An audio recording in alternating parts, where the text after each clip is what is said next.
Assalamualaikum warahmatullahi wabarakatuh. Saya Piping Eka Marendra dengan NIM 20101MM0152 akan menjelaskan studi kasus tentang penolakan terhadap perubahan PT Telkom Indonesia Tbk. Perubahan manajemen pada salah satu perusahaan besar di Indonesia yaitu PT Telkom. Sebagai perusahaan besar, PT Telkom tidak terlepas masalah dari berkembangnya lingkungan bisnis di Indonesia. Penolakan yang terjadi disebabkan adanya persepsi dari karyawan, ketidakjelasan nasib karyawan, atau tidak dijaminnya nasib karyawan berkaitan dengan kesejahteraan dan karir karyawan, hingga masalah kompetensi seluruh karyawan. Apakah mampu dijamin akan dapat sejalan dengan organisasi baru ini? Transformasi organisasional ini dinilai oleh Serikat Karyawan atau Sekar lebih mementingkan bisnisnya daripada sumber daya manusianya, sehingga akan ada sumber daya manusianya yang tenggelam.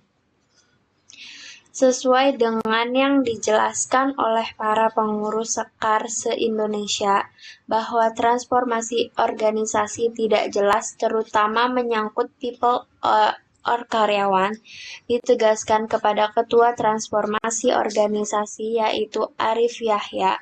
Alasan penolakan semakin jelas karena tidak adanya jaminan terhadap nasibnya karyawan-karyawati yang berjumlah kurang lebih 24.000, dan hal ini tidak dikehendaki oleh Serikat Karyawan atau Sekar. Cara penyelesaian penolakan perubahan pada PT Telkom Indonesia. 1. Pendidikan dan komunikasi.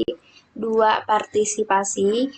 3. Fasilitas dan dukungan. 4. Negosiasi. 5. Manipulasi dan kooptasi. 6. Paksaan. Saya akan menjelaskan satu persatu. Yang pertama ada pendidikan dan komunikasi.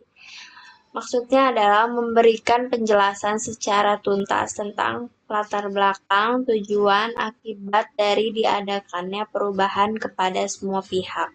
Komunikasikan dalam berbagai macam bentuk seperti diskusi, laporan, presentasi, dan bentuk-bentuk lainnya. Yang kedua, partisipasi. Semua pihak berhak untuk mengambil keputusannya masing-masing.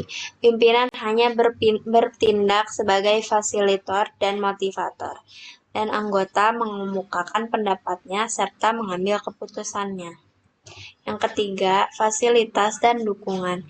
Melakukan konsultasi atau terapi, serta memberikan pelatihan-pelatihan atau fasilitas yang ada di dalam organisasi dengan lengkap sesuai keinginan mereka. Yang keempat, negosiasi. Melakukan negosiasi dengan pihak-pihak yang menentang. Misalnya dengan membuat serikat pekerja, serta alternatif yang bisa memenuhi keinginan mereka. Yang kelima, manipulasi dan kooptasi. Maksudnya adalah menutupi kondisi yang sesungguhnya.